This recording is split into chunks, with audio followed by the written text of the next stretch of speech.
Today we are going to look into one of the most influential theories of development among children, and that is from Jean Piaget.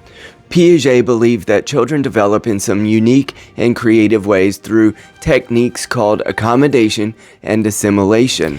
Assimilation occurs when a child takes information in and fits it into what they already know. So if they know what one four-legged animal is, they might say that a dog is attributable to all four-legged animals until they begin to take in the other tactic, which is accommodation, and begin to take in new information and develop that into their understanding of the world forthrightly.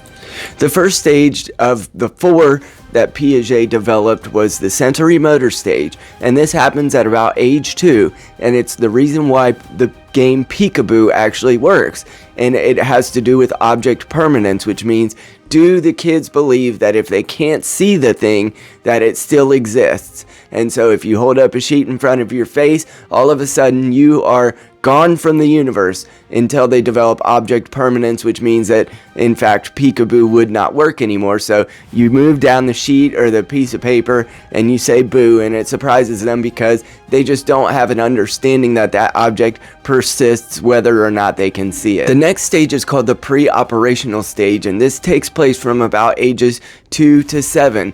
This is where an infant becomes a toddler, and it's part of the reason that the terrible twos exist, because they are still extremely egocentric. They lack empathy, they cannot always see things from other people's perspectives, and during this stage they're engaging their senses and beginning to take in information in different ways. During the next stage, the concrete operational stage, from ages 7 to 11, children begin to take on language and more difficult concepts, more complex ideas, but it still is a very logical and tangible based way of thinking. They begin to develop complex ideas about how to have conversations and some of the nuance, and just it's so interesting. I have 2 children in this stage right now, a 9-year-old and a 7-year-old, and they're beginning to take on concepts like biblical understanding in ways that is unique and creative. And this is really the questioning stage. If you've ever been a parent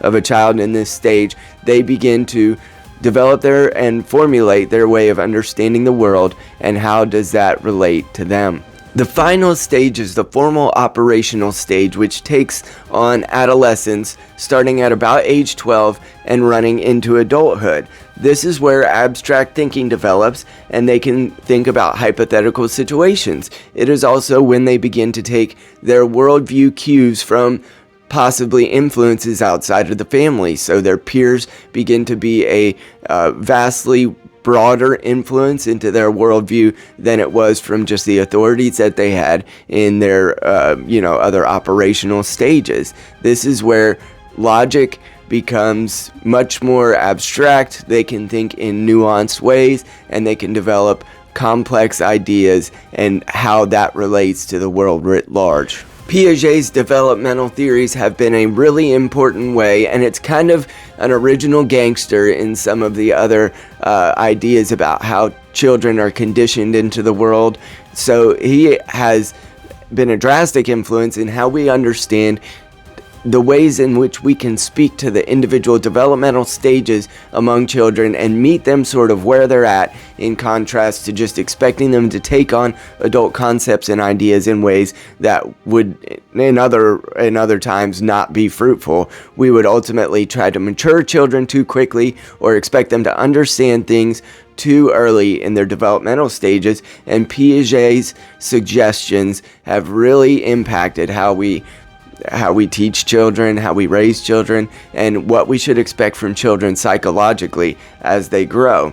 This contribution remains foundational. He shifted the way we understand childhood from passive learning to active discovery, and it really is a joy to watch children develop throughout these stages and be able to take some psychological wisdom along with biblical wisdom into our account of how we treat our children.